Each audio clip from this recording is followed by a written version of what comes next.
Welcome to Rappaport Connects, where we interview notable Rappaport fellows and alumni. Thank you for joining us. My name is Sean Horrigan. Today we're joined by Massachusetts State Rep Andy Vargas, who represents the 3rd Essex District. Andy is currently a Rappaport Urban Scholar at Harvard Kennedy School. Andy, thank you for joining us for Rappaport Connects. Absolutely. It's great to be here, Sean. Thank you. Andy, we're going to time travel a little bit and go back in history. I would love to learn about your origin story and what it was like to grow up in Haverhill and what sparked your interest in studying political science at BU. Sure. So my family comes from the Dominican Republic. My parents met in Cambridge, Massachusetts, doing missionary work. They were looking for God and found each other and eventually had me in the process. And so I was born in Cambridge, lived in Cambridge, so I was about 6 years old. And the reason we were forced to sort of move out of Cambridge was the housing costs continued to rise and cost of living just became incredibly challenging for my parents. And so we moved about 45 minutes to an hour north of Cambridge in Haverhill, a city that some of my family members would mispronounce as Haverhill at the time. And one of the most vivid memories I remember as a kid is actually pressing my cheeks on my dad's Toyota window and crying that I was leaving Cambridge because I loved the city lights. I loved to ride my bike. I loved the park that was right there. And as a kid, I loved sort of the urban environment. And even though Haverhill is also a city, as a kid, your perception is that you're moving to a place that's not as dense, not as vibrant, not as active. And I mention that because so many young people across the country come from small to mid-sized cities and towns like Haverhill or even rural areas. And there's this narrative that exists that success is getting out of those communities. And it's created a brain drain across our country that continues to perpetuate the gaps that we see in economic activity, talent, and even healthcare disparities across these communities. And so for me, I'm very candid and transparent about the fact that I kind of fell into that trap pretty early on as a young person from a post-industrial city like Haverhill, a gateway city like Haverhill. I decided that I wanted to work hard, go to school. I went to Haverhill High, go to university, and then find a big city to kind of get back into the action, right, quote unquote. And so while I was at Haverhill High, I was a part of an organization called Teens Leading the Way, which was based out of an organization called UTech. And Teens Leading the Way was tasked with finding young people in gateway cities that usually aren't a part of the political process, the policymaking process, and asking them what kind of legislation they'd like to see introduced and passed at the State House. And when I was 16, we kicked around all sorts of ideas, everything from climate change, police community relations, jobs, youth jobs, literacy. And ultimately, what we kept hitting a roadblock on was if we have all these great ideas on these policy areas, but we don't have an informed and engaged electorate to actually make these ideas possible and to elect people that understand these ideas and want to be passionate and proactive about getting these ideas done, then we're just going to be scratching the surface on each of these issues. And so the root cause of our challenges as a democracy and being able to advance any of these issues is having an informed and engaged electorate that understands how to not only vote, but how to actually go about moving legislation, whether at the state, local, or federal level. And so we filed a bill, S00183, to mandate civics education across the Commonwealth of Massachusetts, and specifically civics education that included project-based civics. So this isn't, just memorize the preamble, tell us what the 3 branches of government are. That's important, right? But it's not civics in the sense that we're looking to actually have young people go out into community, exercise their power, and understand how they can be agents of change. And so that's what we were looking to do with that bill. And I remember walking into the State House for the first time as a 16-year-old, being pretty cynical, like most teenagers are sometimes. And I was thinking, these politicians just want to take pictures of us. That's why we're here. We're going to help them look good to their constituents. And I couldn't have been more wrong. We had very substantive conversations about the details of the bill, questions about implementation, about cost. And we ended up having 48 co-sponsors on that bill and bipartisan support. We testified before the Education Committee. We provided a testimony via hip hop videos as well, which was sort of pretty innovative for the time. And we moved the bill out of committee and never actually got to the floor. But that process in of it itself made so many of my peers see themselves as agents of change and go on to take up careers and vocations related to public service and government. And so just to close the circle on that, the irony of it is that, I was 16 when I came to the State House for the first time to advocate for that bill. Then 8 years later, I was 24 years old, and I found myself as a rep in the House at that time, having been elected in Haverhill, and was able to work with so many of my wonderful colleagues to get that bill actually done 8 years later. And so I always say that, hopefully your bill doesn't take 8 years, but sometimes it does, particularly on big ideas. But that was one of them that I'm most proud of, and being able to get that civics education bill signed into law, under the Baker administration. And so now in Mass, every eighth grader has a civics class, and every high school student has the opportunity to take up a civics project as well. So that's kind of a bit of my sort of upbringing. But my main reason for bringing up the sort of narrative that exists in small to mid-sized cities across the country is that was the exact reason why I decided to come back. I was scrolling on my timeline, and I saw that teachers in Haverhill were organizing because they were some of the lowest paid in the entire state. And I saw that a family friend lost his son to the opioid epidemic. And that was enough to kind of pique my interest in thinking, like, maybe I should think about coming back and doing something back at home. And so I came back home. I took a look at our elected officials, many of whom were the same from when I was a child, and decided to run for office. Ultimately landed on city council. There was 9 at-large seats. There were 18 candidates. 8 of them were incumbents. So some would argue that really only 1 seat was kind of open, and that there were 9 other people vying for that seat. And I was just hoping to God that we would come top 9, and we ended up coming 3rd, which was incredible and was really a great way to get my public service career started. So am I correct in saying that you were 21 when you ran for city council? Yes, and then turned 22 in the middle of the campaign, so elected at 22. Wow, that's amazing. So was your age, would you say it was an asset or a liability at the time? It's both, but I think it's more of an asset, and here's why. I remember it was July. It was like 80 degrees outside, 85 degrees. And I'm going door to door in a suit because all the political people in town were like, when you go door to door, dress your best because people are going to say you're young and so on and so forth. And I took that advice for a bit. So I went about 2 weeks going door to door with a suit on, just sweating and knocking on people's doors and them looking at me weird because I'm wearing a suit in 85-degree weather. And the 3rd week I said, you know what, this is not working. I don't feel authentic. I'm not feeling like, this is true to who I am. I'm just going to wear, polo, khakis, and go from there. And the reception was totally different, right? The reception went from sort of a raised eyebrow of like, what is this guy selling me? To a young person is knocking on my door that's engaged in politics, that wants to make a difference in our community. Yeah, let's talk. Like, come into my living room. Let's have coffee. Like, talk to me about your story and what you want to do. And I think being young and being able to articulate a vision for the city and also a curiosity, I think is the other aspect to this, was much more of an asset than a challenge.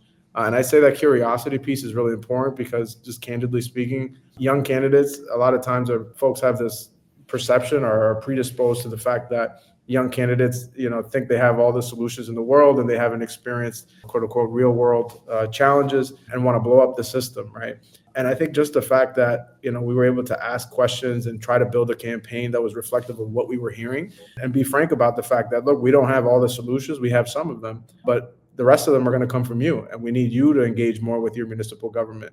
We have an 18% voter turnout, which is horrible. We need more people to show up to City Hall. We need City Hall to show up to your neighborhood. And so that kind of message really resonated. And I think just the sheer fact that people saw a new face and it was a young face was much more of an asset than a challenge. That's great to hear. So let's touch on your time in the council a bit. What were some of the issues that you championed while you were part of the council? Yeah, so there's a couple of things. One was financial transparency was sort of at the top of the list because I knew that I wanted to make the case. If you remember, I talked about seeing on social media that teachers were some of the lowest paid in the Commonwealth. I needed to be able to make the case for having the revenue necessary to be able to pay our teachers what they deserve, to be able to have a DPW department that's filling the potholes, that's doing the work that people expect of their municipal government. So in order to have a conversation about that, you need to establish trust first with taxpayers. And so I very much advocated for a program called ClearGov that would allow taxpayers to basically see how much of their tax bill was going to certain parts of the municipal budget. And so let's say you were paying, $8,000 in property taxes and 50% of the city's budget goes towards public education. You'd see that 4,000 of your 8,000 is going to Haverhill Public Schools. Then you'd see that 2,000 is going to the police department and so on and so forth. And so it made it really clear for taxpayers to see, like, okay, I'm paying this money, but where exactly is it going, as opposed to having a PDF document that's non-searchable that, good luck trying to read the city budget. This made it really easy for people to understand where our tax dollars were going. And by the way, also how we benchmark ourselves with other cities and towns of similar means. And so that was a big priority for me. The second was around the state of our educational facilities. We had a ton of facilities that had leaks in the roof, and I was 22 at the time, so I wasn't too far off from being in those schools. And so I remembered kind of exactly which schools were in the worst shape, which schools didn't have a library because the library was closed because of the status. And so we spent a lot of time focusing on making sure that we directed the funding to those facilities to ensure that we were able to renovate them and get every student in the city the education they deserved. So those were two big highlights. And then the third one was around this point around civic engagement and bringing City Hall out to our neighborhoods. Part of what we wanted to do was make it easier for people to engage. And so we brought city council subcommittees to churches. We changed the times for certain meetings. We tried to have childcare for the big ones when we really wanted to have people show up. And so those were some of the things that we really prioritized in the 2 years I was on the council. And then you saw an opportunity to run for state rep for the 3rd Essex District. Tell us about your campaign and what ultimately resonated with voters that helped you get elected. Yeah, so I hadn't planned to run for state rep that soon. We had a great state rep and Representative Brian Dempsey was the chairman of Ways and Means, and it was a great asset to our city. And so I was not finding that this would be something that I would be running for so quickly, but the bus only comes so often. And so the chairman decided to move on and an open seat was created. And I decided, you know what, I think this is a good opportunity for us to take what we've learned at the city level and try to apply a systemic approach at the state level. Because at the city level, we do the really important work of plugging the potholes, fixing the schools, bringing the city hall out to neighborhoods. But if we really want to get at the systemic root causes of many of these challenges, we got to start working on state policy around the school funding formula. How do facilities get funded by the state? How do we make life easier for residents in the Commonwealth to participate in civic activities? So there are all sorts of systemic questions and some solutions that I had in my head, and being able to run for a position that would allow me to have the tools to actually do some of that was really appealing to me. And so we ran. There was a primary and a general election. Both candidates, who are now friends of mine, were much more experienced when it comes to municipal government. One was 10 years on the school committee. The other one was 8 years on the school committee. But we were able to win in the primary with like 62% of the vote, and then in the general, much tighter because it's a purple district with 53% of the vote. And that was a special election in 2017. And part of the message that resonated was sort of a two-pronged approach. One was a similar message around who are we as a city, as the city of Haverhill? What is our identity beyond we used to make a ton of shoes here? 1 out of every 10 women's shoes used to be made in Haverhill. And what do we want to stand for? And so, I talked about wanting to stand for an education funding formula that recognized that every student deserves access to quality education, not just those that can afford to live in a good neighborhood. We talked about not wasting the full potential of every child because we're not ensuring that they have the basic necessities of food, housing, and healthcare. We talked about reducing the cost of living in Massachusetts, particularly for middle-class people. And so that was a message that really resonated, particularly in a purple district like mine, right along the New Hampshire border.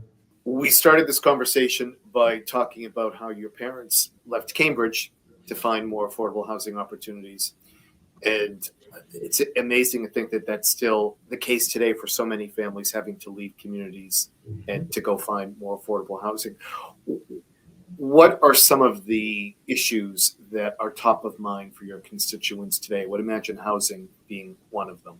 Yes, 100%. The top 3 issues are housing, housing, and housing. It's just the number one call that we get to our office. And to think, I talked about that my parents found an opportunity here in Haverhill. That story is becoming less and less possible for people. The same story of my parents having to move up here, I'm seeing in some constituents that they're having to move to New Hampshire from Haverhill to find a home that they can afford.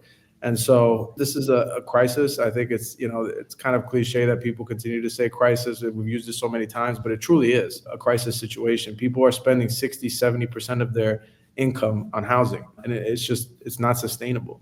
And when we think about all the systemic challenges that we face, from education to healthcare to transportation, et cetera, so much of it is tied to housing. Because if you can afford a home in a place that has good schools, you can have access to good schools. If you can afford a home in a place that has access to clean air and clean water, you're going to have better healthcare outcomes. And so it's been a big part of my portfolio and what I focused on in the legislature because of that. And it really boils down to supply and demand, right? We aren't building the amount of housing that we used to in the late 1900s. And we have a demand that continues to rise. Supply has lagged behind it.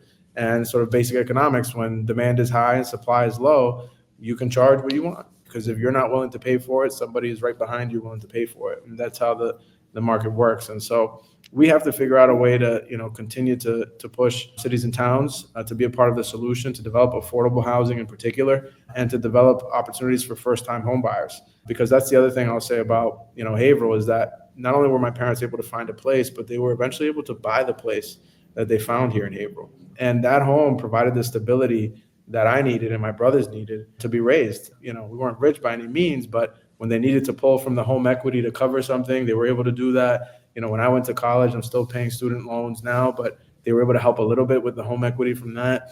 And that stability was something that made a huge difference in my life, particularly when I think about some of my friends and even family members that have not had that kind of stability and the outcomes that have happened in their lives. And so I'm really motivated by that. I feel that everyone should have the opportunity to realize their full potential.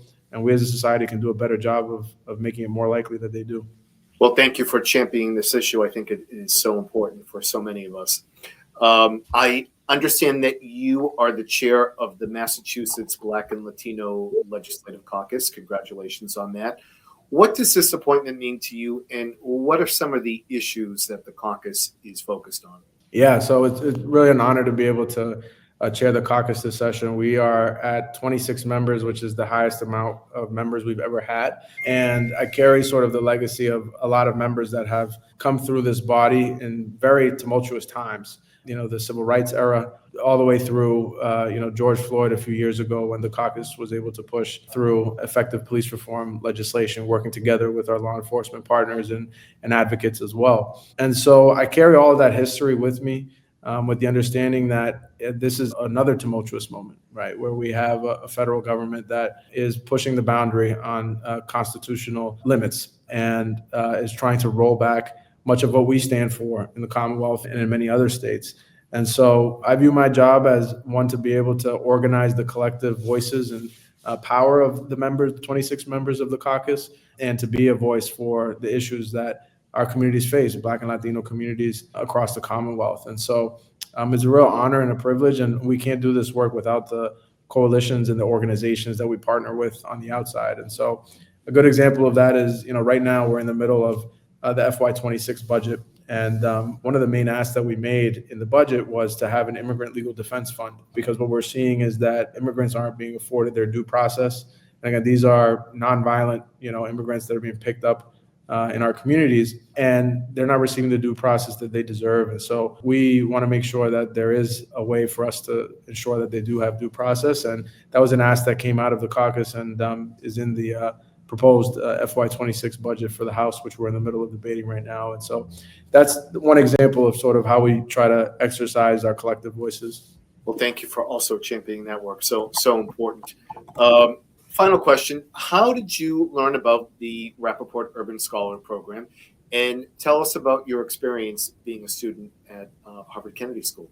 Yeah, so I learned about the Rappaport Urban Scholar program through some of my colleagues at the State House, and decided to apply, and just so grateful to have this opportunity. It's not something that I would be able to afford on my own as a public servant who has a 3-year-old and an 11-month-old and is married to another public servant. And so it just means the world to me that Rappaport provided this opportunity. And in terms of the experience at HKS, it really has even exceeded my expectations. I guess it's tough to exceed your expectations of HKS because they were already high, but they've exceeded my expectations because of the moment that we're in and how the university has responded. And I think that's two-pronged. One is the response among students that are passionate, engaged, and active, but also are exercising grace towards one another. What I've seen is students that have invited people that have different schools of thought to try to further understand them, but also to help themselves further their arguments and